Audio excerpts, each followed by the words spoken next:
الله حي مصطفى الهادي وآله. كيف لم يغشى نديا بين أتراب الغوى، كيف لم يقف على لم يسأل المنام، كيف لم يغشى نديا بين أتراب الغوى، قل من آواه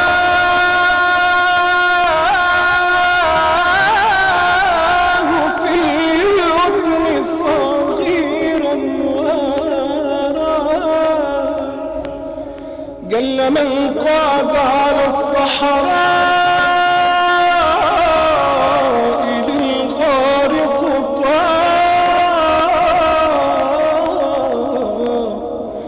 كره المعصوم قبل الوحي أرجاس الضلال. يا صلاة الله يا صلاة الله يا صلاة الله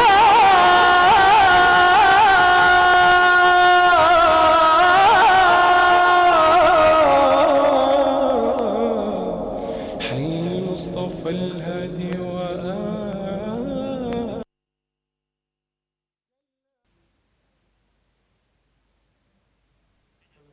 السلام عليكم ورحمة الله وبركاته. أيها المشاهدون الأحبة، إن الحمد لله نحمده ونستعين به ونستغفره، ونعوذ بالله العظيم من شرور أنفسنا وسيئات أعمالنا. إنه من يهده الله فلا مضل له، ومن يضلل فلا هادي له، وأشهد أن لا إله إلا الله وحده لا شريك له سبحانه وتعالى، خلق فسوى وقدر فهدى. وأشهد أن حبيبنا وأستاذنا ومعلمنا محمد عبد الله ورسوله، صلوات ربي وسلامه عليه. هو خير من اعترف بفضل الله عليه، وخير من رد الجميل، صلوات ربي وسلامه عليه. وهو خير من علم الناس كيف يردون الجميل وكيف يعترفون بالفضل. وأشهد شهادة أقر وأعترف فيها لله سبحانه وتعالى أنه لا معبود بحق إلا الله، ولا تصرف طاعة ولا تقدم عبادة إلا لله تبارك وتعالى. وأشهد شهادة أعترف فيها بالوفاء وبالإخلاص وبالجميل الذي أسداه لنا حبيبنا صلى الله عليه وسلم. فأشهد أنه بلغ الرسالة وأدى ما عليه من أمانة، ونصح الأمة، وكشف الله تعالى به الغمة، وتركنا صلوات ربي وسلامه عليه على المحجة البيضاء، يعني الشريعة السمحاء، ليلها كنهارها لا يزيغ عنها إلا هالك. أحبة المصطفى صلى الله عليه وسلم، في يومنا صباح الأربعاء، صباح الأخلاق، هذا اليوم الكريم المبارك بإذن الله تعالى نبدأه، وهو يوم 30 من شهر يونيو سنة 2010. أسأل الله سبحانه وتعالى أن يوفقنا فيه إلى كل خير، والذي يتوافق مع 18 من شهر رجب سنة 1431 من الهجرة. هذا اليوم المبارك أيها الأحبة في الله أستضيف فيه شيخنا المبارك، شيخنا المحبوب، الشيخ بشير المحلوي.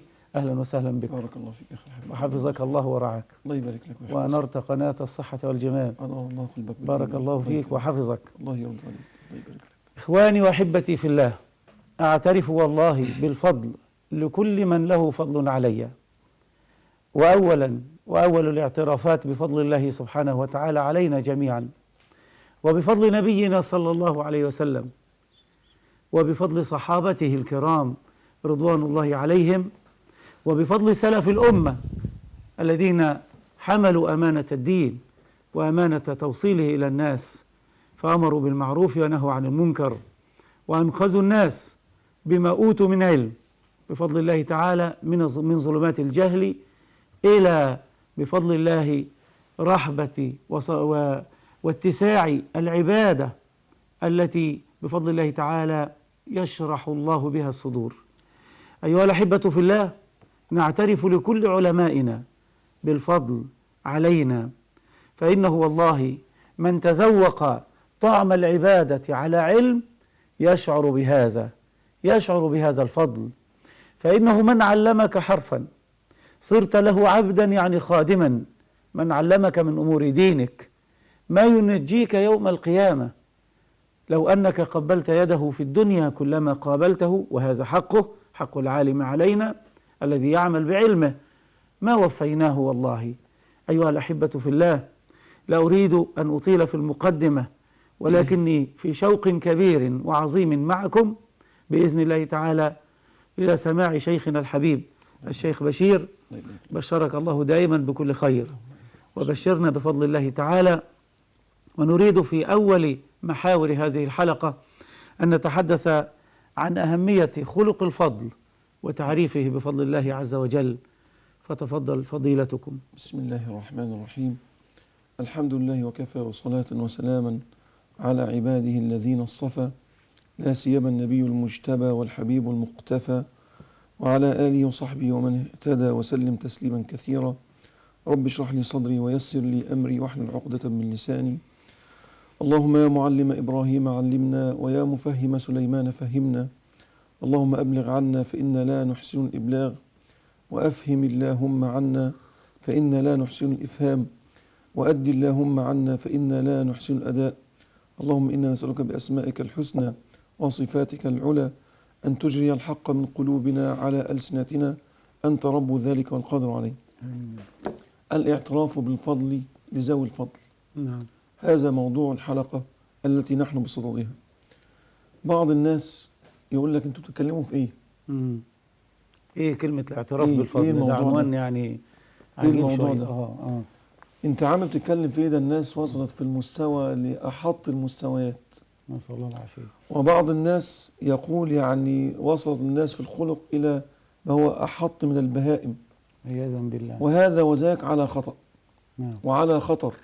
نعم. على خطأ في فهمه، وعلى خطر في مقصده. الله سبحانه وتعالى خلقنا لنعبده. نعم. خلق الخلق ليعبدوا. نعم. وما خلقت الجن والإنس إلا ليعبدون. تمام. تمام. عبادة الله لا تكون إلا بالعمل الصالح، نعم. من أداء صلاة، ومن قيام ليل، ومن صيام نهار، وإلى غير ذلك من القربات إلى الله سبحانه وتعالى. نعم. هذا العمل الصالح يحتاج إلى صيانة. الله. العمل الصالح عشان يتم محتاج ويستمر. صيانة. يتم صيانة. ويستمر، محتاج صيانة. إذا جاز لنا التعبير، اللي عنده سيارة ما كانش يصن كل فترة تصاب بالآفة والهلكة. نعم. العمل الصالح مع فرق التشبيه لابد له من صيانة. كيف نصونه؟ الله. كيف نشجع عليه؟ جميل. لو الأب في البيت ما بيشجعش ابنه بفضله حينما يقوم بأداء الصلاة، هل سيستمر فيها؟ الله يبارك فيك. هو جميل انك تسقط على واقعنا. نعم. مش هل حينما يعني كيف نحث على فعل؟ كيف نحث الناس على متابعة الخير؟ نعم. ما هو الخير نوعين: خير عائد على النفس، نعم، وخير متعدي إلى الغير. نعم. وأيهما أولى؟ الله أكبر. نعم. الذي يتعدى إلى الغير. الله. ولذلك رفع الله منزلة العلماء. بما؟ لأن خيرهم تعدى إلى غيرهم. يعني كثير من الناس صلوا الفجر وجلسوا قالوا الأذكار وقالوا أوراد الصباح من الأدعية والمأثورات عن النبي صلى الله عليه وسلم. صلى الله عليه وسلم. ماذا نفعل نحن؟ نحن طلبة علم، لا نقول علماء. لا أدعي لنفسي أني عالم. نعم. طلبة علم. نحسبك على خير. نستيقظ مبكرا قبل الفجر بوقت طويل حتى نأتي إلى هذا المكان. نعم. لأن الخير يتعدى إلى الغير. وهكذا. وإن الملائكة لا تضع أجنحتها لطالب العلم. أليس هذا اعتراف بالفضل لطالب العلم؟ نعم. وسنأتي عليه. ليس يبقى بلى. ماشي. أنا أريد المدخل. نعم. المدخل إن الله سبحانه وتعالى يعني لم يرضى من بعض الخلق خلقا. قال ويمنعون الماعون. يمنعون الماعون في زماننا. أنت حينما تسير بسيارتك وترى إنسان كبير في السن، من عدم منع الماعون أن تحمله معك. لو أنا ما حملته معي يبقى أنا كده لا ليس أؤدي. بمانع للمعون. المعون اللي هو العون، يعني العون. مساعدة المعون الناس. هو في اللغة عندنا في البلد اسمه المعون اللي هي مقتضيات البيت من الإبرة والملح وغير ذلك مما يطلق والصحون وغير طيب ذلك. حينما يأتي هذا الكبير في السن ويسرق هاتفك الجوال، نعم، هل هذا سيشجعك على أن تقوم بمثل هذا الفعل؟ لا طبعا. تمام؟ طيب حينما يعني تقوم أو يقوم أحد الناس بإقراض غيره، سلف واحد فلوس هسدده على فترات كل شهر مبلغ، أو أجيبهم لك كمان سنتين ثلاثة أو كمان شهرين. لما يقوم هذا الذي اقترض المال بعدم الرد، إيه النتيجة؟ إن أنا مش هسلف غيره بعد كده، بيعمل عدم صيانة لعمل الخير. تمام. بيكون سببا في منع المعون. الذي يمنع لأنه قوبل بنقران الجميل عليه اسم، والذي كان سببا في منع المعون عليه الاسم الأكبر. يعني هي صيانة المعروف أو صيانة الطاعات، صيانة الطاعات هي الاعتراف بالفضل. دي أعلى نوع من أنواع الاعتراف بالفضل. الله. ألا تدري ما يحدث بين المسلمين من خلق؟ نعم. سببه نكران الجميل. نعم. أنا أتذكر أحد الناس يعني كان يحرس بفأسه في الأرض ليربي ولده. نعم. وهذا مشهد مشهور معروف بين الناس ممن يعرفون هذا الموقف في الريف عامة. في قرية من القرى معينة. نعم. فالراجل ربى ابنه، دخل الجامعة، ما كانش حد بيعلم ابنه واخد إعدادية. فلما ذهب ليستلم العمل المناسب له، فوالده صمم يروح معاه. فمدير المصلحة اللي هو راح فيها بيقول له مين ده؟ مين الراجل الطيب ده؟ قال ده مزارع عندنا. يا ووالده سمع الرجل الكلمة ولم يتكلم، مات بعدها ب4 أيام من نكران الولد لجميل والده. الله أكبر. فالاعتراف بالجميل من أعلى مراتب العبادة. نعم. اعتراف بالجميل، ولذلك تقدير المحسن وعدم الإساءة إليه. ولذلك يعني يروى في الأدب العربي أن رجل يمشي بفرسه في الصحراء. نعم. فوجد رجلا ينتعل الرمال، يعني ماشي على الرمل، ينتعل الرمال في شدة الحر من غير حذية في قدمه، تكاد يعني كفة قدمي أن تذوب من الشمس، يعني أقدامه حافية ويمشي على الرمال. فأوقف فرسه وحمله معه. فما كان من هذا الذي ركب معه إلا أن ضربه بيده أسقطه ودفعه وأخذ يجري بالفرس. لص محترف في سرقة الخيول يفعل هذا الصنيع ليوقع الفريسة ليرق قلبه، ليرق قلبه. فيعني بيقول له، فهذا الرجل صاحب المروءة اللي عمل المعروف بيقول له إيه؟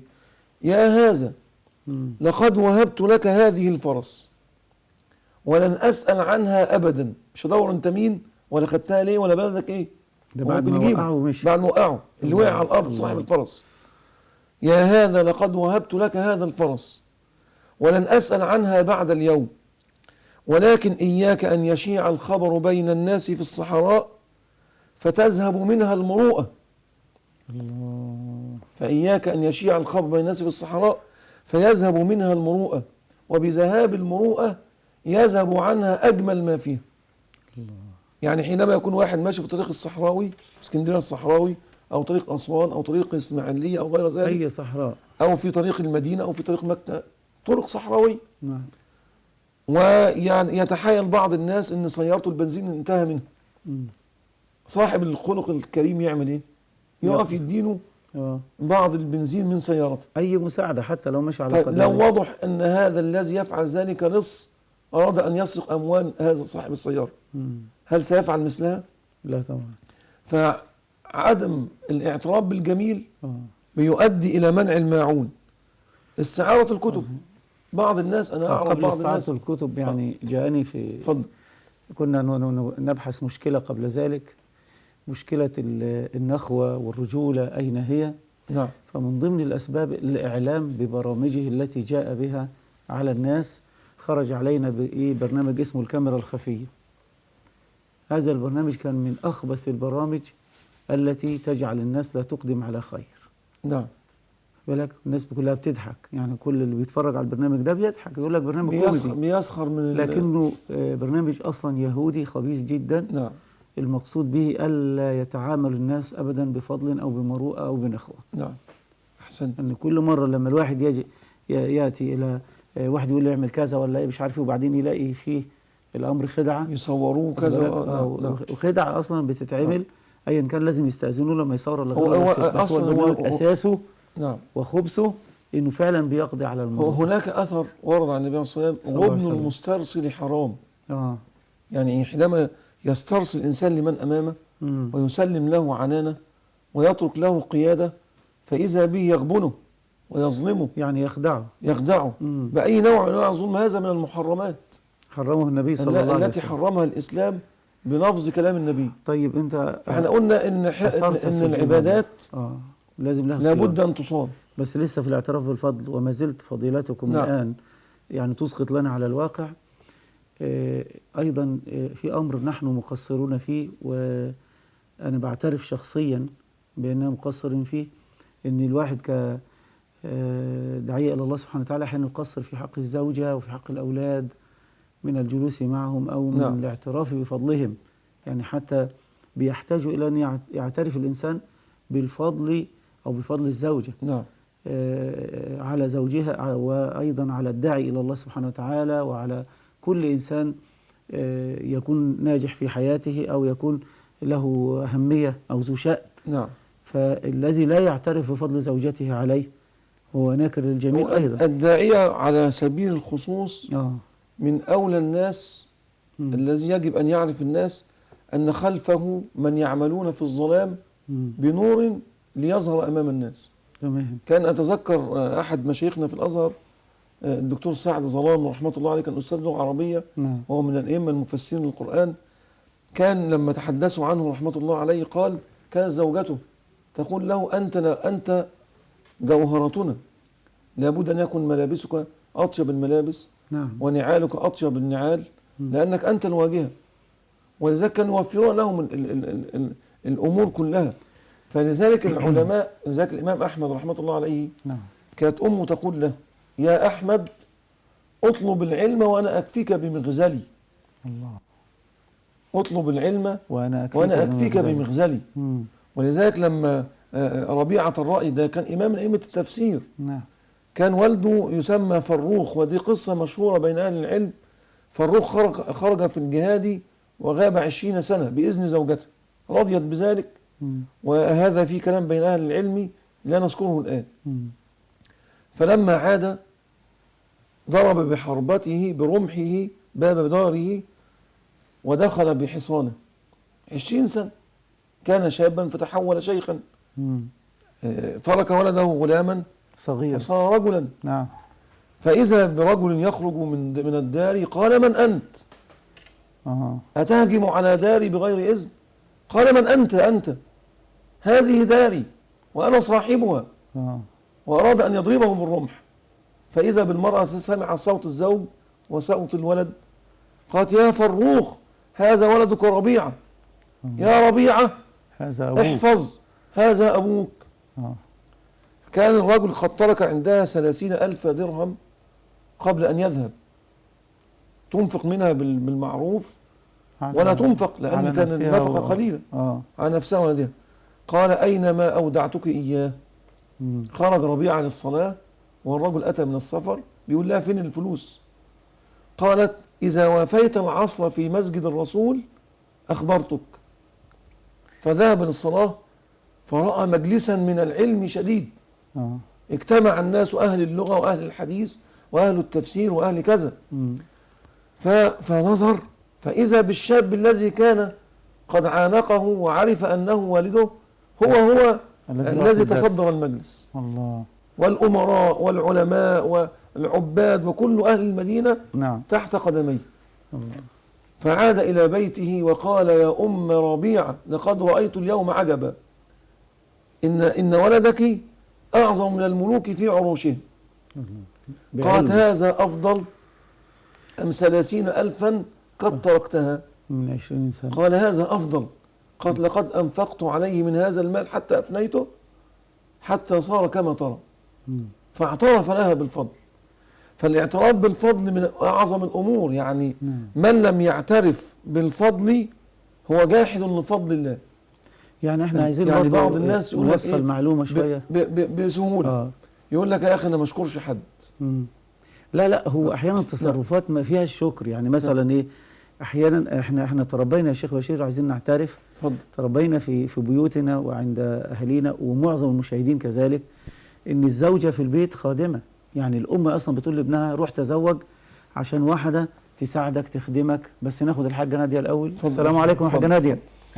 عليكم فادية. السلام حاجة فادية. ورحمة الله وبركاته. يا اهلا وسهلا، ازيك يا حاجه فاديه؟ ازيك يا شيخ امير؟ الله يبارك في حضرتك. ربنا يا رب يديك يا الصحة وينفع بيك الاسلام والمسلمين. يا رب يحافظ عليك يا حاجه فاديه. والله ما بيفوتني اي برنامج يا شيخ. ربنا يتقبل يا رب. ونفسي كل القنوات الدينية افتحها الاقي حضرتك. يا رب يعزك ويبارك فيك ويحفظك يا رب. والله من ايام هموم السهرانين وانا مش عودت خلاص اصحى الساعة 3 بالليل واصلي قيام الليل واتفرج على البرنامج بتاع حضرتك. يا رب يبارك فيك، ان شاء الله ربنا يعيده لنا ثاني مرة اخرى ان شاء الله. ربنا يديك الصحة يا رب وينفع بيك الاسلام والمسلمين يا رب. امين يا رب. وينور لك عينيك كده طول العمر. يا رب يبارك فيك يا حاجة فادية. عايزة استشير حضرتك في حاجة. اتفضلي. لينا يعني زميلة كل يوم تشتري عيش وتيجي بيه الشغل وتفرقوا على الناس، يعني هم تعودوا ان هي معاها عيش بزيادة بياخدوا منها. ما شاء الله. هل العمل دون يندرج تحت اعمال الصالحة او يبقى في ميزان حسناتها؟ الله اكبر. نعم. هنقول للشيخ بشير هيجيبك ان شاء الله. ان شاء الله. شيخنا. وفي قصة سمعتها من احد الشيوخ اسمها صاحب الرغيف. اللي هو يا ليته كان كاملا. يا ليته كان كاملا، صح؟ يا ريت اسمعها تاني من حضرتك. الله يخليك. حاضر. شيخنا الشيخ بشير ان شاء الله. وعايز اعرف ده بقى يبقى في ميزان حسناتها ولا حاضر. يعني ايه بالظبط؟ هنقول لحضرتك والله يا حاجه فادية ان شاء الله. ربنا يديك الصحه ربنا يبارك يا رب. فيك ويجمعنا في الجنه يا رب. يبارك فيك اللهم امين جميعا يا رب. السلام عليكم. وعليكم ورحمه الله وبركاته. طب قبل ان اكمل انا القضيه اللي انا نفسي كل مسلم وكل مشاهد يخلي باله منها. الله يبارك فيك. حضرتك الحاجه فادية كانت دايما من اهل برنامج هموم السهرانين. كانت دايما تتصل بنا وربنا يحفظها. يعني بتقول لك ان في زميله بتاتي كل يوم زي ما سمعت كده بالخبز وتوزعه، فهل في هذا في ثواب؟ نعم. ان الله يغفر، حديث النبي عليه الصلاه والسلام صلى الله عليه وسلم الذي رواه الامام المنذري ورفعه العدد من الائمه انه صلى الله عليه وسلم قال ان الله يغفر باللقمه لثلاثه، مش الرغيف. شوف الرغيف فيه كم من اللقم. كم من اللقم. كم من ان الله يغفر باللقمه لثلاثه: لصاحب البيت الذي امر، وبالمرأة التي أعدت، وبالغلام الذي قدم. الله. اللقمة الواحدة. ولذلك كان سيدنا من الأعمال إطعام الطعام. نعم، ده يا سيدنا هذه من الأعمال التي قلت بين المسلمين. ربنا يحفظها. أنا أتذكر الأخت لكنها موجودة. لذلك كنا في الحرم والأمر مش هيكلف كتير بالنسبة لنا. وخرجنا للوضوء. اتفضل. قبيل الفجر بساعتين كنا معتكفين، فإذا بأحد الإخوة لا أدري جنسيته لكنه مسلم. قال تفضلوا. فأنا نظرت إلى الطعام، يعني سألت عنه، قالوا من أجود أنواع الطعام المائدة الواحدة تتكلف عدد من الأموال الكثير ويطعم الناس، وأنا كنت قد تسحرت بفضل الله. لكن هذا العمل يعني هو مش لا يكتفي بطعام الإفطار. إنما يأتي بالسحور لإخواني المسلمين. فأنا مقصدي أن إطعام الطعام من الخلق الذي يجب أن يشاع بين الناس. يعني حينما سيدنا النبي سيدنا أبو الدرداء كان يقول لأمه لزوجته: يا أم الدرداء إذا طبخت فأكسر المرق حتى نوزع على جيراننا. وحديث النبي صلى الله عليه وسلم: يا أبا ذر إذا طبخت فأكسر المرق وتعهد به جيران. طبخت اللحم فأكسر مرقه وتعهد به جيران. فإطعام الطعام من أعظم القربات، هي تعطي لزملائها فيهم الغني. وإن كان الأمر لن يكلفها كثيرا، بس الأمر طيب جدا. ده من أعظم القربات. اللقمة لما تنزل في مش شرط يكون فقير يا حاجة فادية، يعني مش شرط إن هي بتأكل واحد فقير. إذا تطعم واحد بعملها وجه الله، الله أكبر، تقبل منها. إذا كان قديم الناس يعني يعد الطعام ويدعو جيرانهم فيهم الغني والمتوسط والفقير والمعدم. فكان الفقير لا يستحي من الأخذ. ليه؟ لأن الكل بيأخذ. تمام. جاره الغني اللي عنده أرض كثيرة أخذ، نعم. وصاحب التجارة أخذ. نعم. فإذا أخذ منه لا يستحي من هذا. وحديث الرسول صلى الله عليه وسلم نعم. اللي تعهد به جيرانك لم يقل الفقراء، نعم. بل كل الجيران، نعم. سواء ولذلك أغنياء أو يعني فقراء. هي ودي من أختنا الأمور المحببة دايما. الحاجة فادية تتكلم عن القصة، لكن أنا لم أقف لها عن سند. تمام. يعني أنا أكثر من مرة كنت عملت حلقة عفوا في قناة الناس عن خبيئة الخير. فكان هذه القصة مما وردت معي، فأنا بحثت لها عن سند لم أجد. لكن القصة كالآتي: أن الرجل لما حضرته الوفاة أخذ الناس يرددون عليه كلمات: قل لا إله إلا الله. ويردد 3 كلمات: يا ليته كان جديدا، يا ليته كان كله، وهكذا. فلما يعني أفاق من غيبوبة الموت سألوه، فكان مما ذكر أنه كان سأله سائل فأعطاه نصف الرغيف، فقال يا ليته كان كله. لأنه رأى ثواب إعطائه للسائل هذا الرغيف. حتى ورد في الأثر والقميص اللي كانوا جلبية في رواية الصحيح. نعم. وبعض الأئمة وقفوا الحديث على ابن مسعود وغيرهم رفعه إلى النبي صلى الله عليه وسلم، والوقف أولى من الرفع. تمام. في هذه الرواية أن رجلا من بني إسرائيل كان قد عبد الله 60 سنة، فغوته امرأة فزنى بها، اللهم احفظنا 6 أيام. ربنا يعفو عنه. فلما تذكر ما فيه من طاعة وما قدم من عمل صالح وتذكر 6 أيام فهم بالاغتسال، فنزل إلى اليم يغتسل، فإذا هو على الشاطئ آتاه سائل قال أعطني، قال افتح سرة الخبز فخذ منها ما شئت. فمات في الماء، أحدث توبة صالحة ثم مات. فلما وقف بين يدي الله سبحانه وتعالى، وقف عند الملائكة بأمر من الله سبحانه وتعالى، فاختصمت فيه ملائكة الرحمة وملائكة العذاب. فقالت ملائكة الرحمة إنه قد عبد الله 60 سنة، وقالت ملائكة العذاب لقد ختم له ب6 أيام من المعصية. فأرسل الله ملكا ليقضي بينهم بأمر الله، وكلهم بأمر الله قائم. فقالوا انظروا هل عمل قبل موت ابن حسنة؟ قالوا تصدق برغيف. قالوا ضعوه على كفة الحسنات فوضعوها فرجحت فأدخله الله الجنة. والخبر موقوف على ابن مسعود، وهناك رواية تصلها برافع النبي والوقف أولى. أنا مقصدي أن هذه ليست دعوة المعصية، هذا تقبل منه والله أعلم بالقبول. ما فيش واحد يسمع يقول لك خلاص أعمل معاصي، ما يدريك توزع الرفاه أنك ستموت على طعام، وما يدريك أنه سيقبل منك هذا الرغيف. فرجحت كفة الحسنات فدخل الجنة.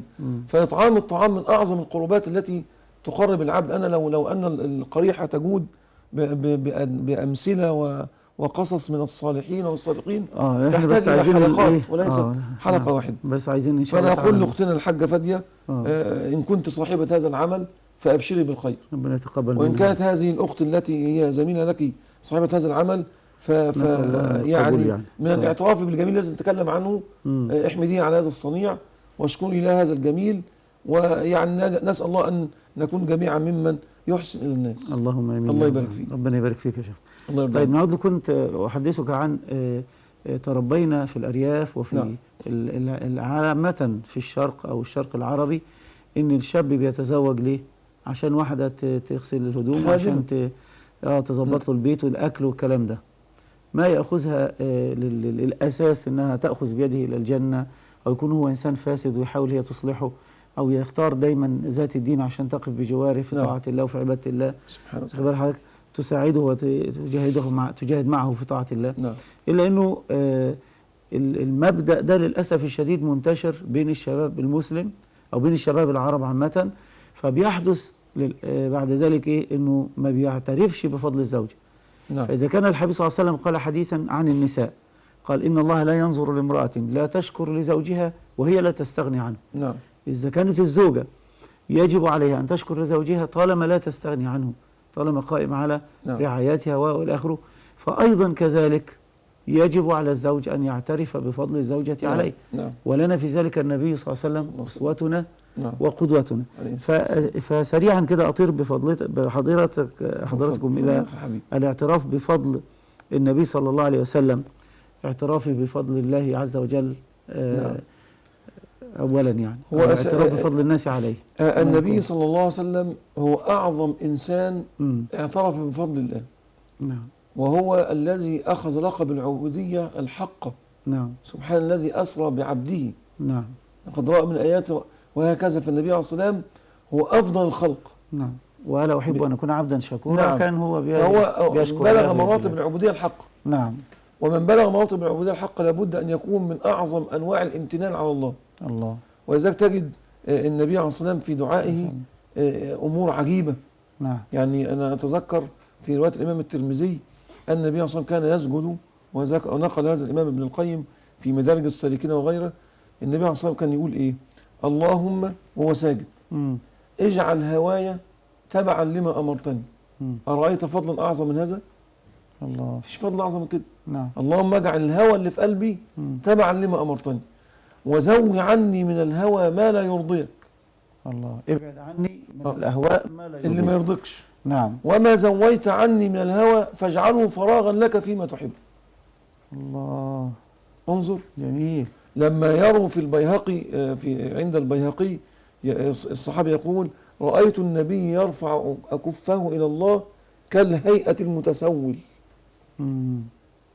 شوف النبي النبي صلى الله عليه وسلم كان في حجة الوداع لما رفع يده نعم. وسقط هذا وفي غزوة بدر. نعم. فالنبي عليه الصلاة والسلام لذلك كان النبي من أعظم، بل هو أعظم الخلق صلى الله عليه وسلم اعترافا بفضل الله عليه وفي عبوديته لله. نعم. العبودية الحقة، الاعتراف، القيام الليل. كان النبي صلى الله عليه وسلم الصحابة ما يستطيعوا أن يواصلوا القيام مع النبي. صلى الله عليه وسلم. أمنا عائشة تبقى نائمة في حجرتها، وهذا خبر أورده الإمام الشوكاني في نيل الأوطار وعزاه لجامع العلمية وصححه. النبي عليه الصلاة والسلام كان يقوم الليل في حجرة عائشة. الحجرة ضيقة، عائشة تنام وقد مدت كما ينام الناس.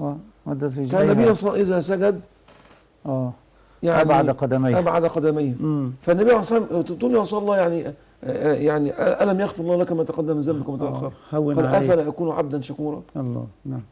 فالنبي عليه الصلاة والسلام لما تكلم عن عبوديات الحق وامتنانه بفضل الله عليه من أعظم أنواع الامتنان. ولذلك تجد الممتن أو المعترف بفضل الله عليه تجده إنسان متواضع. نعم. تجده إنسان يعني ذلك يعني إذا رأيت أهل العلم في غرور فاعلم أنه لم يذكر فضل الله عليه. الله. إذا رأيت أهل المال في غرور بفضل الله عليه. طبعا من الاعتراف تتواضع للناس. جميل جدا. تتواضع للناس. وأهل المال أيضا، يعني في من الأغنياء من نراهم فيقول دايما يقول هذا من فضل الله، والله ما من عندي، والله، ويعترف أن دايما أن ما آتاه الله من علم فهو من فضل الله عليه. نعم. لكن لو أخذنا بعض الأمثلة يا شيخنا في مثلا النبي صلى الله عليه وسلم يعترف بمن له الجميل عليه. هو طبعا أنا دايما وأبدا أحب دايما أذكر للمشاهدين أحبتي في الله الحبيب صلى الله عليه وسلم لما قال في الحديث الصحيح مثلي ومثلكم كرجل أوقد نارا بليل بهيم، والليل ما فيهوش قمر يعني، وأنتم كالحشرات والهوام تأتون على هذه النيران على أنها نور، تظنون النار اللي مولعة دي نور. نعم. فتأتون عليها مسرعين. فالنبي صلى الله عليه وسلم يقول دائما وأنا آخذ بحجوزكم، يعني النبي صلى الله عليه وسلم بيشدنا بعيد عن النار، عن نار جهنم بسنته يبعدنا عن نار جهنم. والكلمة المؤثرة جدا في حديث النبي المصطفى صلى الله عليه وسلم يقول ولكنكم تتفلتون مني، يعني أنتم بالإيه بتتفلتوا وتحاولوا تدخلوا النار بترككم لسنة النبي صلى الله عليه وسلم. ففضل الحبيب صلى الله عليه وسلم علينا عظيما. لكن أيضا من الأمثلة البراقة رسول صلى الله عليه وسلم لما يعترف بفضل السيدة خديجة عليه. ده دي من يعني شوف أنا عايز كل زوج بقى زي ما أنا قلت لحضرتك احنا للأسف إلا من رحم الله بعض الناس حولوا الإسلام إلى نظريات. يعني إذا كان الإسلام في نصابه الذي سيأخذ به أقامه. نعم. وإذا كان الحق سيأتي الحق منه يعني وراه. لا أقم الإسلام لنفسك وأقمه لغيرك. كما تطالب زوجتك بما لك طالب نفسك بما له، بما عليها، بما لها، بما لزوجتك أقصد. بما لزوجتها، بما علي لزوجتي. نعم. يعني انظر النبي عليه الصلاة والسلام لما تزوج مارية القبطية ماذا فعل؟ اليوم يبقى جايب واحدة من أسرة ثرية ومعه المال ويذلها من أجل أن يكسر مناخيرها. يا أخي أنت ما تزوجتها لهذا، هي في بيتها عندها الخدم وأنت تستطيع أن تأتي لها بخادمة. هي في بيتها عندها الأجهزة الكهربائية وأنت تستطيع أن تأتي لها. فمن الحرام شرعا أن تهينها. من الكفاءة الشرعية أن تتقي الله فيها. النبي عليه الصلاة والسلام اعترافا بالجميل أنها أنجبت له ولده صلى الله عليه وسلم إبراهيم ابن النبي صلى الله عليه وسلم. النبي عليه الصلاة والسلام أسكنها في العالية. وكنا قديما نسأل النبي عليه الصلاة والسلام يسيب زوجته يسكننا في عالية المدينة وبقية الزوجات في الحجرات. إن زين ينادونك من وراء الحجرات. طيب بقى أنا كنت أفهم قديما إن عشان هي أمة أو ملك يمين أو أم ولد كما يقال اللي هي ماريا. لكن لما رأيت استنباطا لأحد العلماء قال إن ماريا أتت من أرض مصر فيها الأغصان والأشجار فيها الثمار والأنهار فيها النضرة والرياحين، فأسكنها النبي في مكان فيه مثل بيئتها التي تربت فيه. الله. فإذا الاعتراف بالجميل. أمنا خديجة رضي الله عنها وارضاها لما النبي عليه الصلاة والسلام من الناس اليوم يتذكر زوجته وهي معه في فراشه في لحافه في بيته؟ ربما بعض الناس يلعن زوجته ويتنام بجواره. إن الله ونرجعون إن إلا من رحم الله. يا أخي أنت زوجتك لا تشبع عينك، ادعو الله أن يملأ عينك رضا. زوجتك لا تشبع عينك ودعوت الله وأخذ بالأسباب، خذ بالتعدد ليس الذي أباحه الإسلام بضوابط وأمور شرعية لا مجال لذكرها. أنا مقصدي أنظر النبي صلى الله عليه وسلم. تزوج النبي خديجة وكانت امرأة كبيرة في السن، وكانت امرأة أكبر منه سنا، وكانت امرأة سيبا، وتزوج بعدها امرأة بكرا وهي عائشة رضي الله عنها. اللي بعد السيدة خديجة السيدة سودة الأول. لا أنا لا أقصد بترتيب الزواج، إنما أقصد بأن النبي تزوج صغيرة بكرا شابة جميلة. هناك مواصفات من الناحية الخلقية تمتاز بها عائشة عن غيرها من كل النساء النبي صلى الله عليه وسلم. إلا أن النبي صلى الله عليه وسلم كان يعترف لخديجة بفضله. نعم. وكيف لا؟ وقد اعترف الملأ تغار السيدة عائشة من هذا. نعم. لا ده عند مسلم أن سيدنا جبريل يجلس أتى إلى النبي. نعم. فقال يا محمد هذه خديجة قد أتت بقطيفة فيها طعام جايبه لك تاكل، فأقرئها مني السلام وقل لها السلام يقرئك السلام. الله السلام من الله تعالى. الملأ الأعلى الرب الذي خديجة. خلق السماوات والأرضين الخلق كله يعني يرسل السلام إلى سيدة خديجة، السلام ويجزل لها العطاء.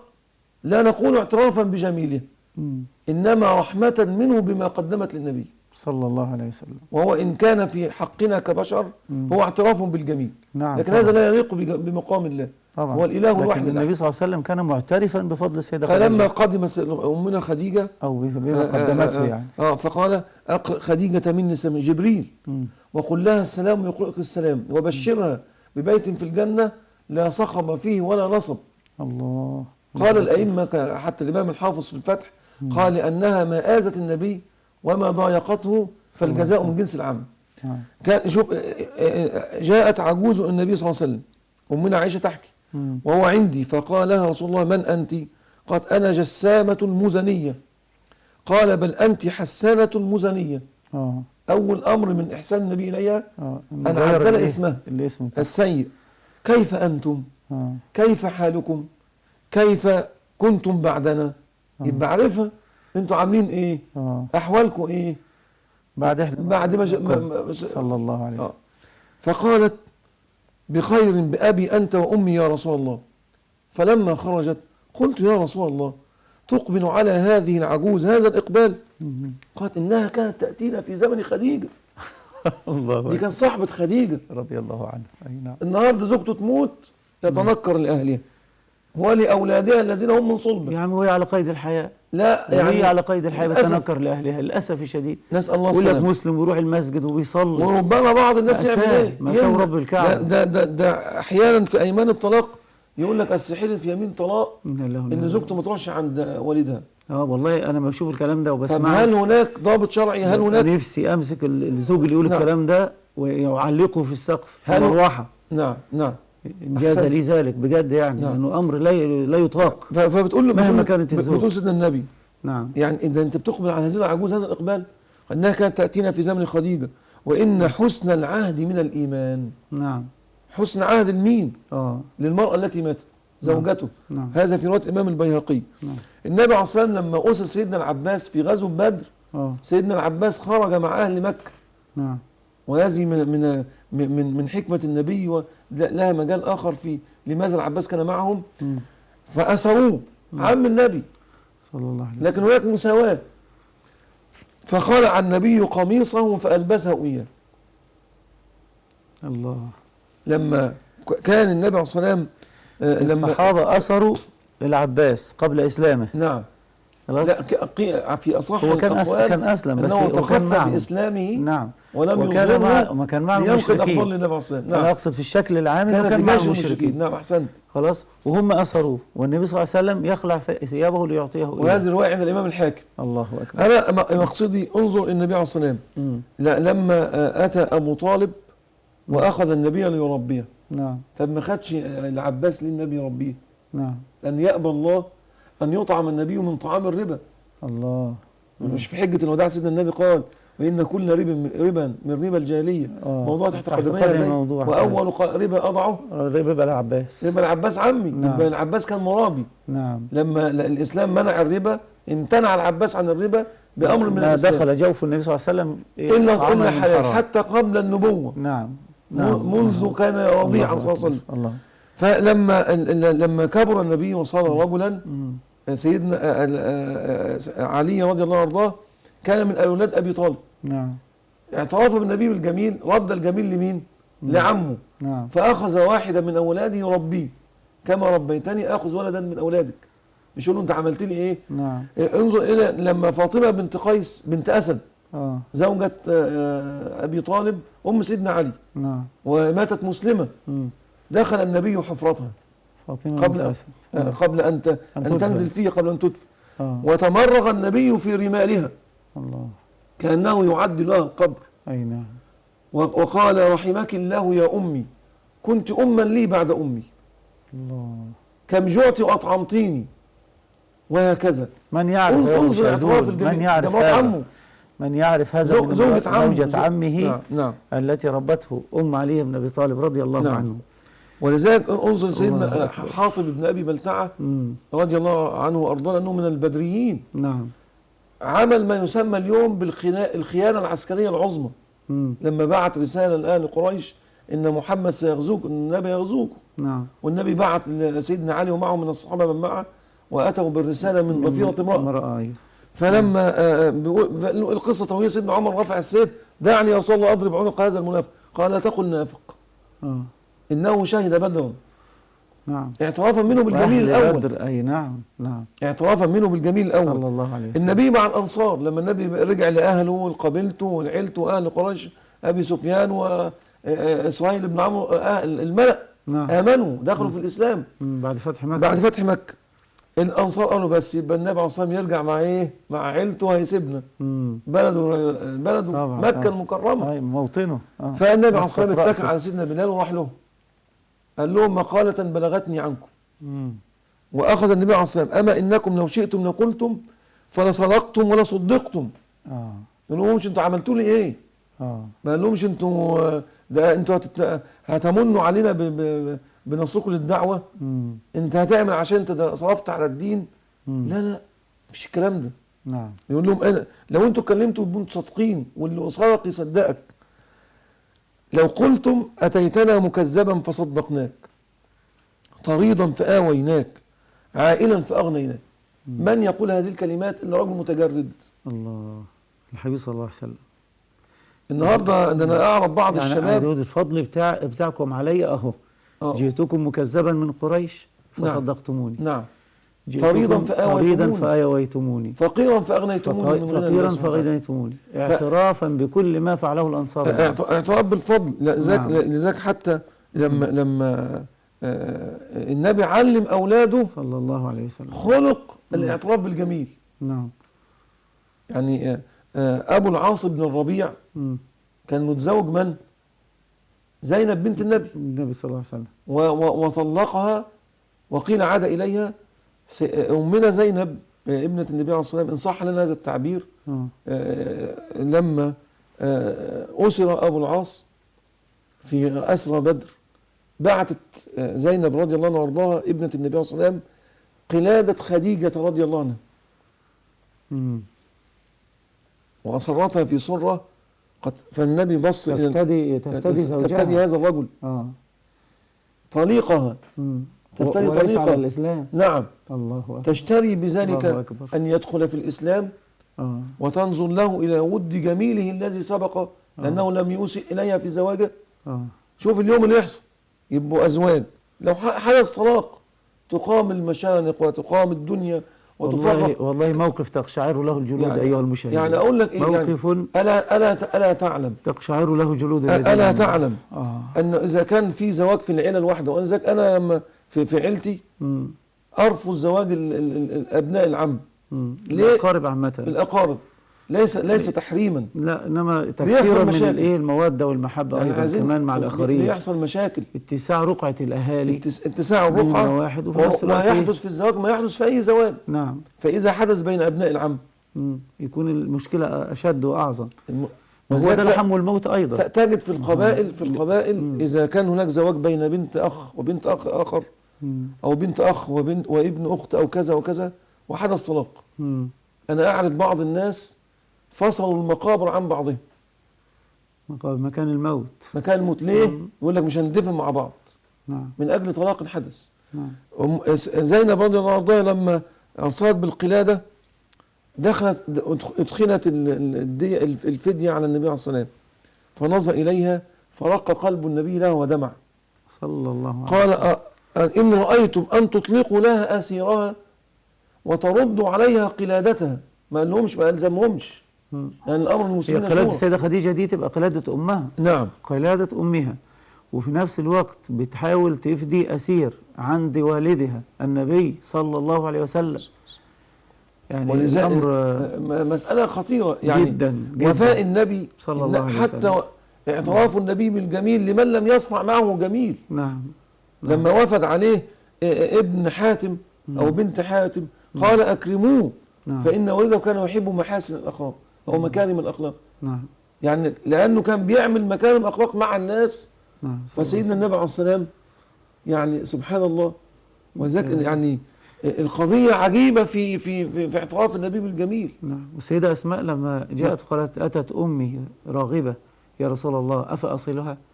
يعني أمها جاية من مكة وعايزة تزور بنتها، وأمها لسه كافرة مشركة، والسيدة أسماء بنت أبي بكر مسلمة ومع النبي صلى الله عليه وسلم لم تدخلها البيت إلا إن استأذنت الحبيب صلى الله عليه وسلم. قال نعم صليها، اعتراف بفضل الأم رغم كفرها. ولذلك حتى لما أمنا عائشة تتكلم مع النبي صلى الله عليه وسلم بتقول له يعني أنت تتكلم عن خديجة تكثر من ذكرها وتتكلم عنها، وما إلا امرأة عجوز قد يعني ذهبت يعني ماتت. وهذا الرواية عند الإمام أحمد.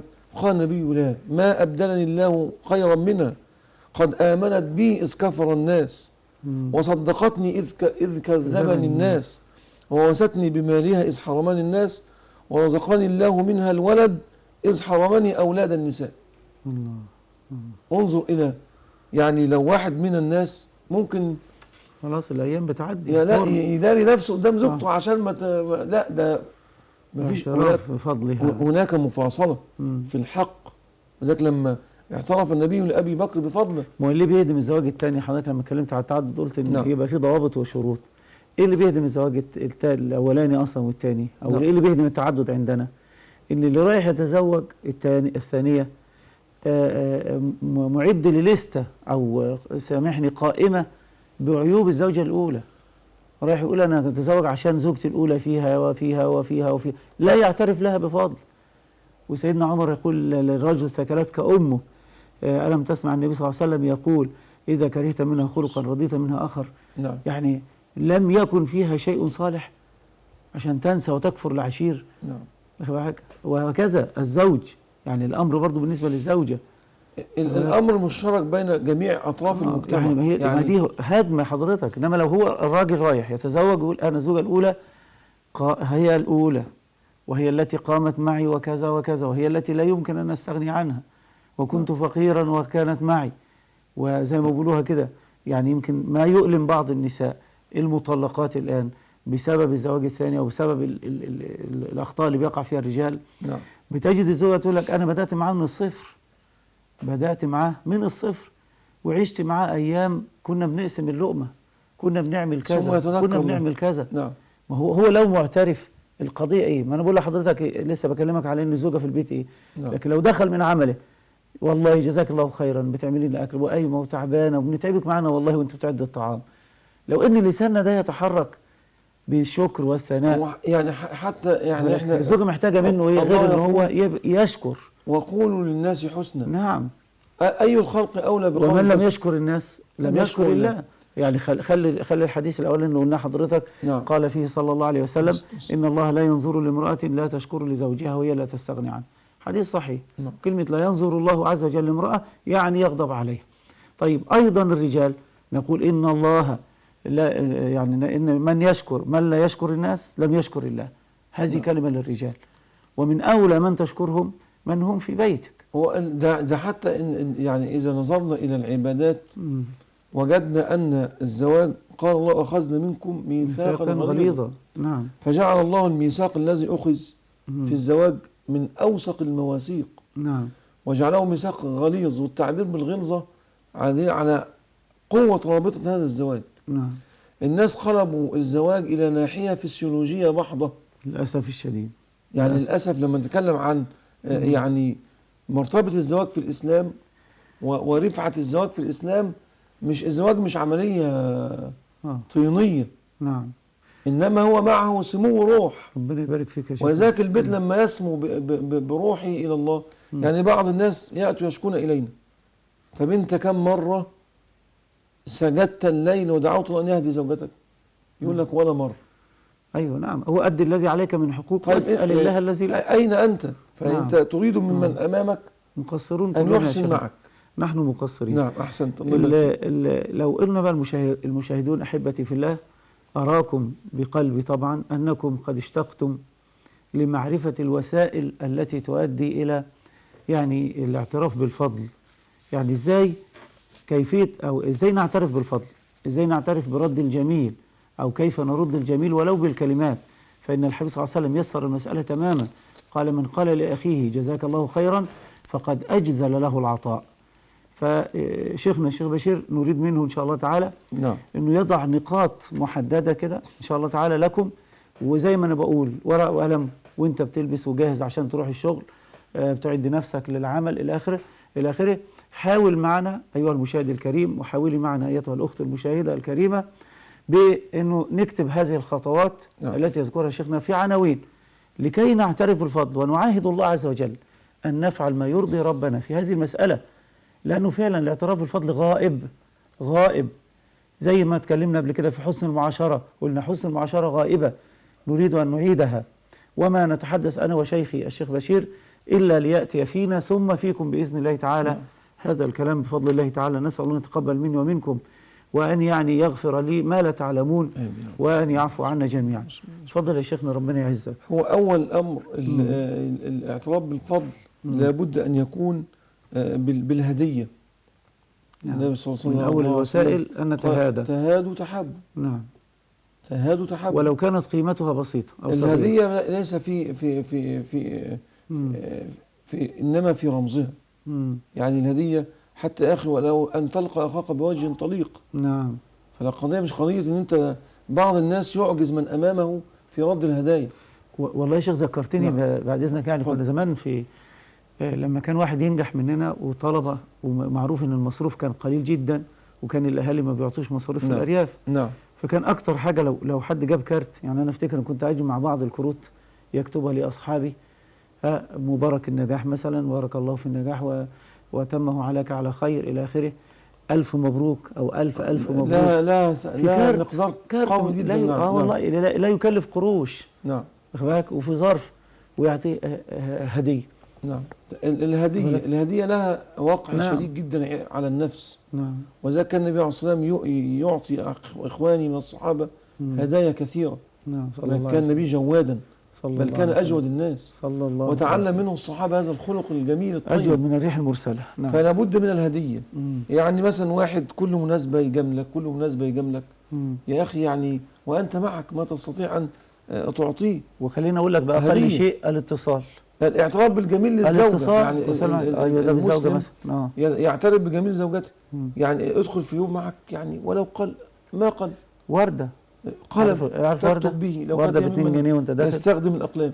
آه يعني شيء مما يستخدم في البيت. والله. الهدية وهكذا تفعل المرأة مع زوجها. نعم.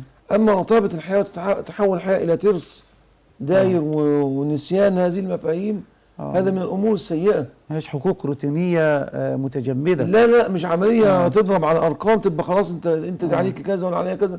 هذا من أو الأمور يدخل أوضة السفرة أو الصالون ويعمل إيده كده على كأنه ترابيزة شغال السفرة. مدير في شركة. إيه ده؟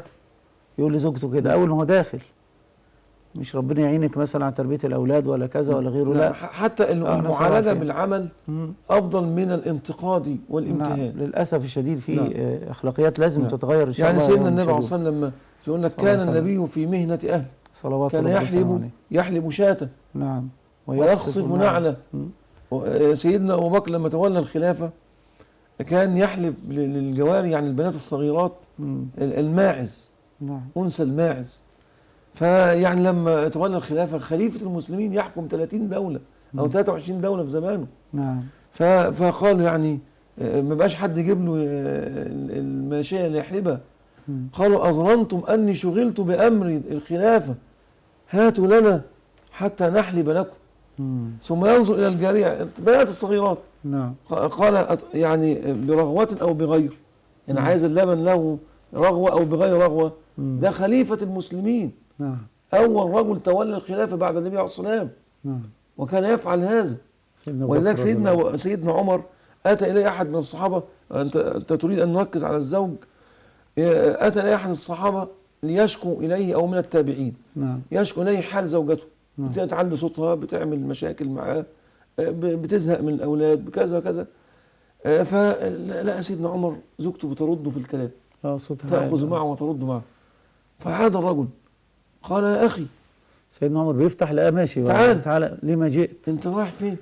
قال يا أمير المؤمنين جئت أشكو إليك مما في بيتي وجدته في بيتك. نعم. فعدت أدراجي. نعم. قال يا أخي إنهن غسالات لصوابنا، مربيات لأولادنا، خادمات لنا بلا أجر. الله.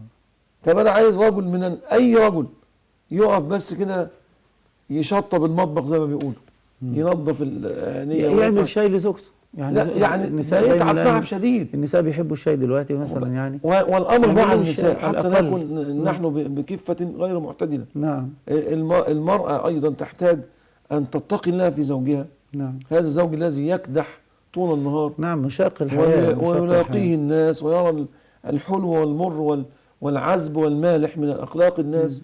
فلا بد أن تكون تمتص غضبه وتتحمل معه ليربي الأولاد. وذلك الناس اللي هم ما بيعرفوش يربوا أولادهم ليه أرصدة الأبناء ضعيفة. نعم.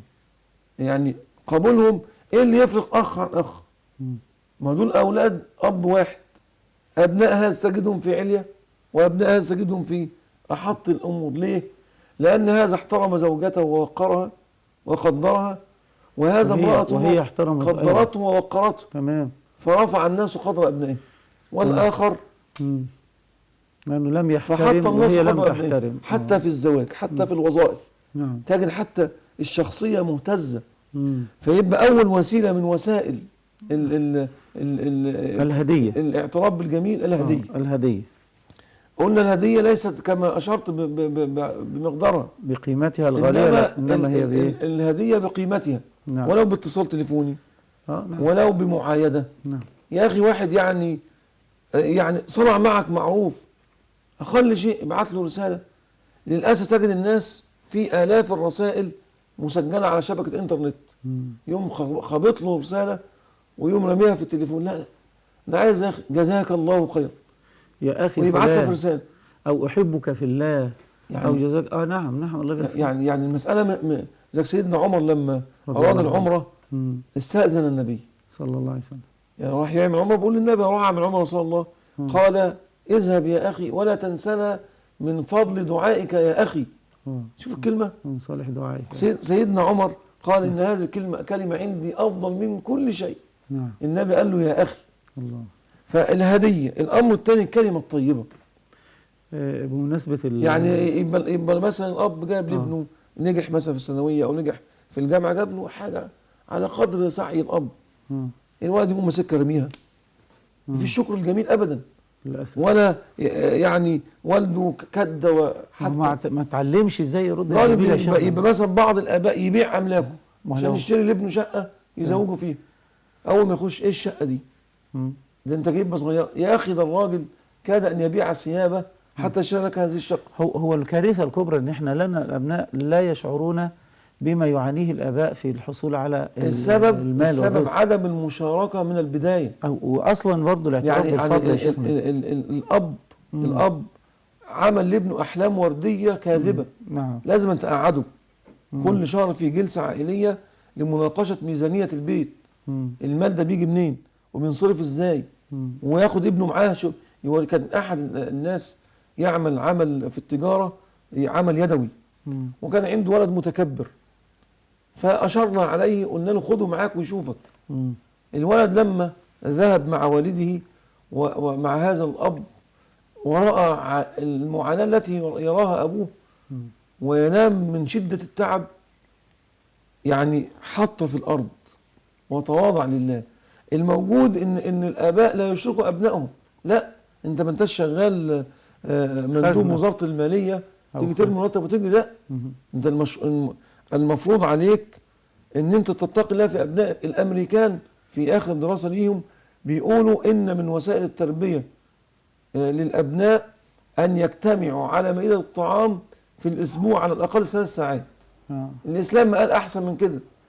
يا من تتشدقون بدراسات الامريكان والاوروبيين، الاسلام قال اعظم من ذلك وافضل من ذلك. أمر الإسلام الأب بتعاهد أولاده وبمجالستهم. لما تقعد تحفظ ابنك القرآن، تراجع له الورد، توقظه صلاة الفجر. طب في أولاد يا شيخنا عليه الصلاة والسلام، الأولاد ما يعني ماذا تقول في الأبناء في البيت جالسين أو نايمين أو للظهر، وخاصة إحنا داخلين على الإجازة أهو، الأولاد خلصوا امتحانات بيناموا للظهر، والأم هي اللي تروح السوق وتشتري وتحمل على يديها. هؤلاء لن يتحملوا مع آبائهم وأمهاتهم في الكبر. ولما تقول يا ابني روح اشتري خبز فين واشتري أي حاجة، مش مع تعبان لابد ومع أصحابه ادفعوا طلعوا فلوس، أنا عايز أروح لأصحابي. إزاي أبقى قدامهم كده وأنتوا ما تدونيش عشان يعني أصحابي اللي يصرفوا عليا هاتوا. يعني دي أمور كثيرة موجودة الآن، يعني نسقطها على الواقع بأنه ما فيش اعتراف بالفضل. الاعتراف بالفضل لابد أن يكون فيه تربية من البداية من الأب. نعم. لو أني كلما رأيت والدي ووالدتي قبلت أيديهما ورأى ابني الصغير سيفعل ما فعلت. أنا أتذكر قديما كان لنا دي وسيلة من وسائل الاعتراف بالفضل. نعم. تقبيل يد الوالدين. نعم. كان لنا شيخ في الأزهر يسمى الشيخ أحمد، كان من الصعيد. كان هذا الشيخ يحكي لنا أنه كان يذهب في الأجازة الصيفية إلى الصعيد، وكان من أثرياء الصعيد. فكان ماسك الخرزانة. الصعايدة دايما كان زمان يمسكوا عصاية في إيديهم، وموجود حتى اليوم في الصعيد. بيقول وأنا ماسك الخرزانة بيعمل لك بإيديه، خبطت في عمة والده. وعمامة الصعيدي يعني ديت إذا سقطت كارثة. دي كرامة، وهذا عند العرب أيضا. ولذلك يعني حتى الحجاج لما بيقول لهم أنا ابن اللظى وجلاب المنايا حينما أضع العمامة تعرفوني. فالمقصد الولد الشيخ أحمد كان ما زال في الأزهر صغيرا، فالتقف عمامة والده واحتضنها وقام ملبسها لوالده. قال فعلتها يا أحمد؟ قال لم أقصد لك. وقبل قدم والده. قال سيرد لك بلا قصد. كان أبوه من الحكماء، كان شيخ بلد ما شاء الله. قال الشيخ انتظر، مات أبوه ومضت ما يزيد عن 40 سنة وينتظر الرد ويخاف جدا. عامل في الأزهر وصار من كبار العلماء في الأزهر قديما، وبيقول فابنه جايبين له شقة وبيجهزوها، فدخل بيراتب بيشوف العمال بيعملوا ايه، فابنه جايب الألواح الخشبية الطويلة تحط في زوايا الحوائط اللي بنسميها البنور. أيوة فداخل طبعاً. مش شايف ان حد في الصاله، فداخل شايل والالواح طويله، فضرب اللوح في عمامه والده فسقطت. فرمى الالواح فحملها. ما شاء الله. فبكى الشيخ وقال هذا حدثنا نعم. الشيخ، هذا حدثنا ورأيناه. فبكى الشيخ وقال الحمد لله أن رددت بنعمة ولم ترد علي بنقمة. الله. قضية عجيبة الشكل. المشكلة ان الآباء ما بيشركوش أولادهم. اصحى هات العيش، شيل الأنبوبة غيرها، انشر يا بنت الغسيل. انت عليك يقسم عمل البيت، يقسم عمل البيت. الأبناء لقضاء يبقى البنت تخرج تجيب مصالح البيت والولد قاعد نايم، يبقى الأم تمتهن وابنها قاعد خدامة. قاعد ده بعض الأولاد يبقى قاعد قدام كمبيوتر وتلفزيون في البيت، وتحت هناك في حاجة اسمها السايبر بقى اللي هو للأسف اللعب مع الأولاد الولد. يعني حتى كان الإمام السمرقندي تكلم عن آداب معاملة الصبي لوالده. قال ألا يعلو عليه في المجلس، وألا يسير أمامه، إلا إذا كان يسير في ظلام صار أمامه، حتى إن وجدت حفرة سقط فيها قبله، ولا يحدق له في البصر، ولا يعلي صوته معه. ما هو أنت اللي سبت ابنك من الأول. هو ابن مات فأبوه على القبر يبكي، فقل له ما يبكي؟ قال ابني كان برا بي، ما رفع صوته في مجلس أنا فيه، وما جلس في مكان أنا تحته، وما سرنا بليل إلا وتقدمني عشان يتعثر في أي شيء قبل والده، وما سرنا بنهار إلا وقدمني. وده الابن اللي يتبكى عليه. ولذلك حتى احنا لما بنقول ان من وسائل الاعتراف بالجميل قلنا ايه؟ الهديه، وبعدين وقلنا الكلمه الطيبه، وقلنا ناس حسنى. الامر الثالث الدعاء. يعني ذاك حتى سيدنا النبي عليه الصلاه والسلام من أسدى إليكم معروفا فكافئوه، فإن لم تجدوا ما تكافئونه فقولوا له جزاك الله خيرا. فمن قال لأخيه جزاك الله خيرا فقد كافأه، فقد أجزل له العطاء. فيبقى الدعاء. نعم. الإمام أحمد ظل 40 سنة يدعو للشافعي رحمة الله عليه، أنه أستاذه. وأخذ العلم عنه. البرامكة لما صنع معهم ما صنع، والإمام سفيان بن عيينة كان يحيى البرمكي له يد عليه، يساعده في تلقي العلم وأنفق عليه. فكان الإمام سفيان يبكي ويقول يا يحيى أعطيت لي من الدنيا ما أعطيت، وأنا لا أملك لك إلا الدعاء، فأسأل الله لك الجنة. الله. فالاعتراف بالجميل. الإمام مسلم صاحب الصحيح دخل يوما على البخاري، والبخاري كان له أعداء يحقدون عليه، وهكذا أهل العلم. أهل العلم الثقات لهم أعداء يناوئونهم، واتهامات باطلة كثيرة ويحاربونهم في الحق. فدخل عليه فسأله عن علة، وذكروا الإمام الحافظ ابن حجر في هذه الساري، وذكروا كثير من الأئمة الذين ترجموا للإمام البخاري. يقول أن الإمام مسلم دخل على البخاري يوما فسأله عن علة في حديث لا يعرفها كبار الحفاظ ولا أئمة الأمراء في الحديث، حتى الإمام مسلم ما كانش عارف.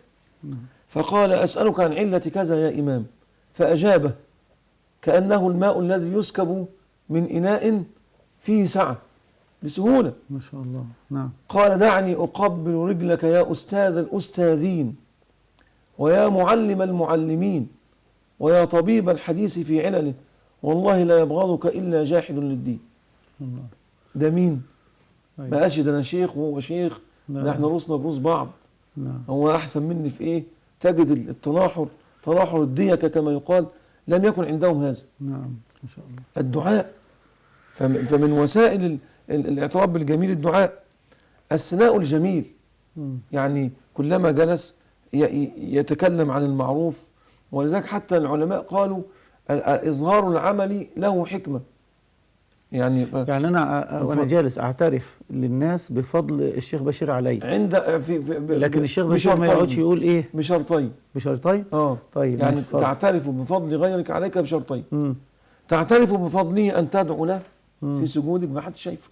تمام. أن ترفع يديك وتدعو الله ما حدش شايفك. تمام. أما أمام الناس بشرطين. ها. أن يكون ممن لا يخشى عليه الرياء. يعني واحد مثلا هو عمل نفسه يكون إيه لا لا، يخشى عليه الرياء. تمام. نفسه تخشى عليه الرياء. وأن يكون ممن يتبع، تمام. أن قدوة يخشى يعني عليه يتخذ الرياء. قدوة يعني. وأن يكون ممن يتبع. ممن يؤخذ قدوة. لكن شرطين. إذا وجدت تغيرا في قلب، ذلك النبي عليه الصلاة والسلام قال هناك مفارقة شديدة، قال احسوا في وجه المداحين التراب. نعم. ولذلك لما دخل وفد إلى النبي عليه الصلاة والسلام فقالوا يا محمد اخرج إلينا فإن مدحنا زين وإن ذمنا شين. قال كذبتم فإن مدح الله الزين وإن ذمه الشين. أنا مقصدي في الكلام أن نحن بنتكلم عن وسائل الإقرار والإعتراف بفضل المنعمين بالخير على الناس. تمام. قلنا الوسيلة الأولى الدعاء، الهدية الأول، الهدية، ثم الكلمة الطيبة، ثم الدعاء، ثم الثناء الجميل. الثناء الجميل بشرطين. الشرط أن يكون الأول ممن يقتدى به كقول الإمام أحمد بن حنبل، وأن يكون ممن لا يخشى عليه الرياء. وذلك النبي عليه الصلاة والسلام لما أتى إليه الرجل فقال هو كذا وأخذ يصف الصحابي يصف أخوه، قال ويحك قطعت عنق أخيك. نعم. أنا قلت أحسبه كذا والله حسيبه، أنا قلت أحسبه كذا ولا أزكيه على الله. يبقى دايما نرفق هذه الكلمات بالثناء الجميل. نعم. فلان هذا ما شاء الله فضله علي كبير ونحسبه كذلك ولا نزكي على الله أحدا. وقال من صيانة الاعتراف بالفضل أن تحسن لأهل ود أهل الفضل. تمام. شوف سيدنا عبد الله بن عمر لما لقي الأعرابي خلع عمامته فألبسه له. نعم. فألبسها له. نعم. سيدنا عبد الله ونزله عن دابته. نعم. فقال ويحك يا ابن عمر إنهم الأعراب يرضون بالقليل، كنت انت اديته يعني انت كنت جاملته بشيء كان يستحمل، هو العربي يستحمل عنه، تديله العمه بتاعتك وتمشي في الشمس تضرب فيك، تنزل له على ركوبتك ما تبقاش ليك حاجه تركبها. قال ويحك ان والد هذا كان صاحب ود لعمر. الله. والده يعني مش هو اللي صاحب عمر، يعترف بجميل والده او بجميل واحد من الامر كيف بلغ. نعم. وقال في ذلك حديثا إن من أبر البر صلة الرجل أهل ود أبيه. ولذلك من الاعتراف بفضل النبي عليه الصلاة والسلام علينا نعم أن نصل أهله. هناك أهل البيت. نعم. هناك مدعون، ما أكثر المدعين يقول لك أنا من أهل البيت أو بيحب أهل البيت وهو بعيد عن لا. هدي أهل البيت. أنا أقصد أهل البيت اللي هم من نسل الحسن والحسين الملتزمين بالكتاب والسنة. نعم. إن رأيت منهم لابد أن تعترف لهم بالفضل باعترافك بفضل النبي عليه الصلاة والسلام صلى الله عليه وسلم بغير تقديس. نعم. وبغير إعلاء عن مرتبة أو رياء. نعم. فالاعتراف بالفضل له وسائل عظيمة، هذه بعضها. نعم. ولابد الإنسان أن يكون عنده ابتكار. اللي يحدث بين الناس ما يسمى التملق. نعم. لمن عندك له أو من عنده لك مصلحة إلا من رحم الله يتملقه. لما تنقضي المصلحة يقول لك اللي انت محتاج له، ان كان لك حاجة مش عارف عند مين قول له يا سيدي. هو في ناس تحب مصلحتها، يعني هي لا تعترف ولا تخاطبك ولا تكلمك ولا تحسن معاملتك إلا لمصلحتها فقط. عندما تنتهي مصلحته فيبدأ ينسحب من علاقاته. نكران الجميل هذا من زميم الخلق، وهؤلاء أهل نكران جميل. نعم. ولذلك حتى يعني كان في الأدب الجاهلي كان أحد الشعراء كان يعلم ابن أخته ولد أخته الرماية، رمي النبل وقول الشعر. فيعني الولد تنكر الجميل، فبيقول الراجل بيقول أعلمه الرماية كل يوم فلما اشتد ساعده رماني. نعم. أول إيد اتمدت عليه بأن يصوب نحوه صدر خاله. قال أعلمه الرماية كل يوم فلما اشتد ساعده رماني وكم علمته نهج القوافي فلما قال قافية هجاني. بقول أنا كم من يوم كنت أدربه على قول الشعر، أول قافية وأول بيت ينطقه كان هجاء لخالي. فهذا من نكران الجميل. نعم. ونهى الإسلام عن ذلك، والله سبحانه وتعالى يعني لم يرضى للمؤمن أن يفعل هذا. فالاعتراف بالجميل للوالدين، الاعتراف الجميل للأمة. يعني اتفضل يا أخي الحبيب. السلام عليكم. السلام عليكم. السلام عليكم. وعليكم السلام ورحمة الله وبركاته. اتفضلي.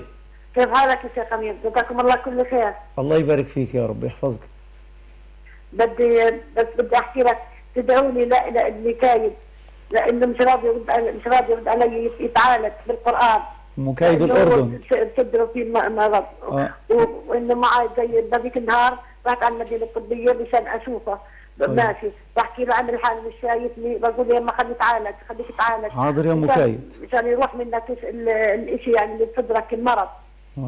معاه هو الجيوب ومعاه صدره في مرض، ومش راضي يرد على لا يسمع لا شيوخ ولا يسمع يعني. يا رب يعفو عنك يا مكايد. حاضر. تدعي له انه ربه يقي شر نفسه. حاضر، انا ادعو المشاهدين يامنوا ان شاء الله. حاضر يا ام مكيد، انا ادعو لك ان شاء الله تعالى وانت من اهل الاردن. وبدعو وانا بدعي له بدوش يعني يشوفني ان شاء الله. مش عارف كيف بدي اساوي، قول لي يا شيخ انصحني مش عارف، هيني بتعالج وقول لي ادعي له. حاضر. مش عارف كيف بارك الله فيك. السحر هذا حاضر يا مكيد. انت عارف يعني دائما بحكي يعني. ربنا يحفظك يا ام مكيد يا رب ويبارك فيك. اللهم صل وسلم وبارك على حبيبنا محمد في الاولين وفي الاخرين وفي الملأ على يوم الدين. اللهم اشفيها شفاء عاجلا، اللهم اشفيها شفاء عاجلا، اللهم اشفيها شفاء عاجلا، اللهم عافيها واعف عنها، اللهم عافيها واعف عنها، اللهم خلصها من الوساوس والشياطين، اللهم ارفق بها وبأهلها وبأبنائها، اللهم ارفق بها بأهلها وبأبنائها، اللهم ارفق بها وبأهلها وبأبنائها، اللهم عافها واعف عنها، اللهم عافهم جميعا واعف عنهم، اللهم عافهم واعف عنهم، وخذ بنواصيهم إليك أخذ الكرام عليك، اللهم خذ بنواصيهم إليك أخذ الكرام عليك، اللهم خذ بنواصيهم إليك أخذ الكرام عليك. اللهم يا حي يا قيوم برحمتك نستغيث ونقسم بك عليك أن تشفي مرضى المسلمين أجمعين شفاء عاجلا، وأن تعفو عنا أجمعين، وأن تصلح ما بيننا وبين أهلينا وأزواجنا وأبنائنا وبناتنا وآبائنا وأمهاتنا. اللهم أصلح أحوالنا جميعا يا رب العالمين، وفقنا إلى ما تحبه وترضاه. اجعلنا يا رب الأرض والسماء من المعترفين بالجميل ومن الرادين له يا رب العالمين. اللهم اجعلنا من المعترفين بفضلك علينا وبفضل نبيك صلى الله عليه وسلم علينا وبفضل أصحابه والعلماء أجمعين وبفضل كل من له حق علينا. اللهم اجعلنا من المعترفين بالفضل ومن الذين يردون الجميل يا رب العالمين. وصلى الله وسلم وبارك على حبيبنا محمد صلى الله عليه وسلم. شيخنا الغالي، أقول إن من نقران الجميل نقران الجميل من أبناء الأمة لأمتهم. نعم. يعني أنا حينما لن أذكر أرقام كما نصحتني قبل ذلك. نعم. لما تجد عدد كبير يتعدى الآلاف من المصريين يريد أن يأخذ الجنسية الإسرائيلية الغير مصرية، الإسرائيلية بالمقصد ده كان يعني خلينا كمان الغير مصرية للأسف. لما يتعلم بالتعليم المجاني في المدارس في بلده ابتدائي وإعدادي وثانوي وجامعي. نعم. وما بعد الجامعة ويبتعث إلى خارج بلده سواء كان في مصر أو في غيرها. ولا ينفع هذه البلد إلا من رحم الله. نعم. ولا يعود إليها. يا أخي أين الاعتراف بالجميل؟ عندنا النبي صلى الله عليه وسلم الذي يأخذ الرشوة ويجعلها منهجا في المجتمع. الأول في النقطة اللي حضرتك تكلمت فيها دي، اللي بيخرج بره مصر ويسب في مصر ويسب في أهلها ويسب في موطنها. أنا سمعت أحد البرامج شاب يقول هي مصر عملت لي إيه؟ نعم. هي بلدي عملت لي إيه؟ أنا باخد جنسية درزية. هو كالشجرة الخبيثة في مصرنا الحبيبة التي يجب أن تجتث. إنجاز لي أن أعبر بذلك. أحسنت. يعني. لكن وعندنا قدوتنا الحبيب صلى الله عليه وسلم لما خرج من مكة ونظر إليها وبكى وقال والذي نفس محمد بيده لولا أن أهلك أخرجوني منك ما خرجت. هل هذا يعني اعتراف بفضل مكة عليه كابن من أبنائها؟ يعني أنا يعني ده حب لبلدي. نعم. أحسنت. احنا أيضا اقتداء بالنبي صلى الله عليه وسلم نحب بلدنا دون تعصب، يعني دون أن يكون هناك يعني انتهاك لحرمات. احنا نحب بلدنا الإسلامي الكبير. أحسنت. وهو كل بلاد الإسلام كأنها بلد واحد. ونحب مسقط رأسنا وهي مصرنا. نعم. تفضل يا شيخ. أحسنت. يعني هذا الذي يسرق أموال الشعب كقروض وغيرها ثم يذهب ولا يعود. يذهب إلى الخارج. نعم. هل هذا اعتراف بالجميل؟ لا طبعا. هل الذي يقوم يعني بالتهرب من الحقوق والواجبات التي أوجبت عليه من قبل وطنه، نعم، هل هذا معترف بالجميل؟ لا طبعا. هل الذي يقوم بالتفجيرات وبالأعمال الإرهابية هل لازم ممن يعترف بالجميل؟ إطلاقا. هل لازم هذا لا يكون يبقى يعني حتى هناك بعض الناس أمور دينه. يربوا أبنائهم على ثقافة مم. تحطيمية. نعم. تجد واد يبقى قاعد في الفصل يكسر المقعد اللي قاعد عليه. مم. بيربيه على إيه؟ على عدم الاعتراف بالجميل. كان في درس عندنا ذكرتني، اتفضل. وللأسف الشديد أنا أناشد وزير التعليم أن يعني يرجع بهذا الدرس مرة أخرى في المرحلة الابتدائية. نعم. كان في درس اسمه الاحتفاظ أو الحفاظ على المرافق العامة. في كثير من الناس مش فاهم المرافق العامة ولا يعرف معنى أستاذ المرفق الحبيب ده العام. احنا نسير في المستشفى الحكومي، نعم. المدرسة الحكومية، الأتوبيس اللي بنركبه، أحسنت. الأشياء كلها. أحسنت. ثم أيضا المرافق الخاصة فهي أمانة أيضا. نعم. يعني احنا بنتكلم المرافق العامة دي أولا، واخد بالك؟ لابد ان احنا الناس تعود الى ذلك. يعني كان واحد يمسك البرجل او يلعب في الديسك كده يأسم ويقال له انت آثم، نعم. واخد بالك؟ ولا يستطيع ان يفعل هذا امام الناس. واللي يقطع كرسي وياخد منه السفنج بتاع الاتوبيس ولا حاجه كان برضه لا يمكن يفعل هذا امام الناس، نعم. لانه عمل اجرامي في حق المسلمين اجمعين. الاعتراف بالجميل لأمته الموجود في المجتمعات إلا من رحم الله نكران للجميل. نعم. الموظف المرتشي الذي يفتح الدرج ويأخذ بالآلاف. الرشوة في بعض الأماكن حتى لو وصلت بالملايين. حتى ولو جنيه واحد وصلت في بعض الأماكن بالملايين. اسمها رشوة. أنت تؤدي إلى فساد المجتمع بعملك. هل جلست في بيتك؟ لو قال دي هدية يعني أو إكرامية هو بيفسد المجتمع. هل جلست في سحت أكل سحت وما إلى ذلك، وينبت له أولاد من سحت. الاعتراف بالجميل للجيران. نعم. الجيران لهم حق عليك. نعم. حق الإنسانية وحق الإسلام وحق الجيرة وحق الأخوة. فلا بد الإنسان أن يعترف بالجميل لكل من حوله. نعم. للوالدين وللآب وللأبناء وللزوجة وللجيران، واعتراف بحق جميل النبي عليه الصلاة والسلام، والاعتراف بفضل الله. شوف سيدنا يوسف، ذلك من فضل الله علينا وعلى الناس. نعم. سيدنا يوسف. نعم. وقالها ليبلوني أأشكر أم أكفر. قالها سيدنا سليمان عليه السلام. وفي غير مرة قالها كثير من الأنبياء. فالاعتراف بفضل الله هذا من أعظم القربات إلى الله. نعم. الإنسان يجب عليه أن يعترف بفضل الله سبحانه وتعالى. أنا أقول أن الذي لا يعترف بالفضل سواء لله أو للناس، النبي صلى الله عليه وسلم، للنبي أو للصحابة، يقول لك إيه الصحابة دول؟ ما تجد واحد تافه. يعني أنا من كام يوم بقرأ مقالة واحد كاتب، أنا لو أعرف هذا الكاتب يعني لفعلت معه ما يصح أن يفعل معه. رفعت عليه قضية مثلا. يقول إيه؟ هو معروف بزنسة أبو هريرة، يعني بيتكلم على البيزنس يعني. وجاب قصة مختلقة عن أبي هريرة رضي الله عنه وأرضاه. الفقير أبو هريرة الفقير. نعم. فللأسف المساومات لما واحد يكتب عشان ياخد مقالة ويتصدر الصحف يشتم في سيدنا خالد أو يسب سيدنا عمر. والحمد لله الناس اكتشفوا أن هؤلاء لهم أذناب بالروافض اللي هم الشيعة. نعم. ربنا يعافينا. ولهم متعلقات بهؤلاء يتمسحون بالعلم وكذا. هل هؤلاء عندهم اعتراف بالجميل؟ إطلاقا. هذا وصل بهم الجرأة على النبي صلى الله عليه وسلم لما يجي يقول لك كتاب الله تعالى، لما يجي يقول لك احنا عايزين ننظر للتراث نظرة جديدة. بقى العلماء اللي أفنوا أعمارهم في سبيل العلم ابتغاء وجه الله واللي كابدوا الطرق.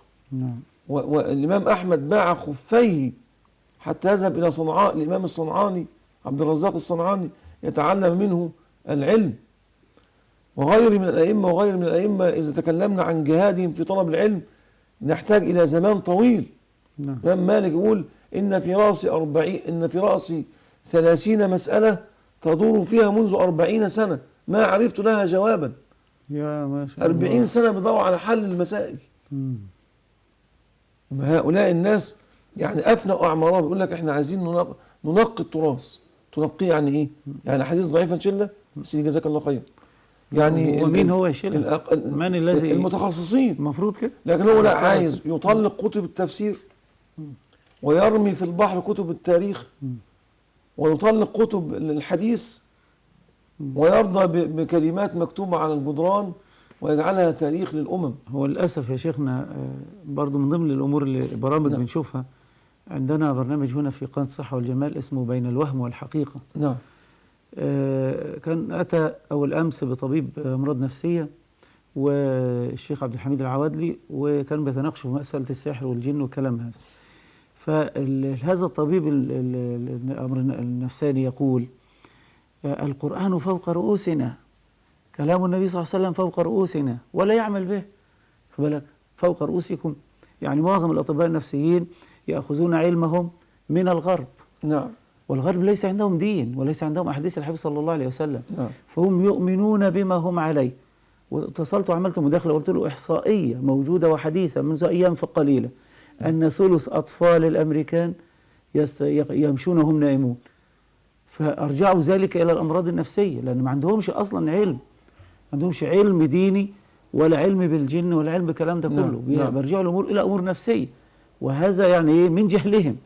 فهذا أخذ من جهله أيضا. نعم. اللي تعلمه، هذا الجهل الذي تعلمه في الطب النفسي، إن الواحد لما يبقى محبوس في مكان. يعني يقصد أنه يمكن العلاج بالقرآن مثلا؟ لا، بيقول لك لا، مفيش علاج بالقرآن. نعم. يعني هو الكلام معناه كده، إن احنا القرآن فوق رؤوسنا، ولما يجي يتكلم على الحديث يتكلم عليه بكلمة كده، يعني إنه سمع كلمة من الحديث. مش الرسول صلى الله عليه وسلم تداووا، يعني نذهب للطب ونترك الرقية مثلا. نعم. خد بالك، ويثبت الطب كل يوم أن ما قاله النبي صلى الله عليه وسلم هو الحق. صلى الله عليه وسلم. واخد بالك، وأدلك سنقصد بس من هذه الكلمة التي أريد أن أقولها، إنه الناس كثيرا ما يقولون القرآن فوق رؤوسنا، كلام النبي صلى الله عليه وسلم فوق رؤوسنا، ولكن لا يطبقونه.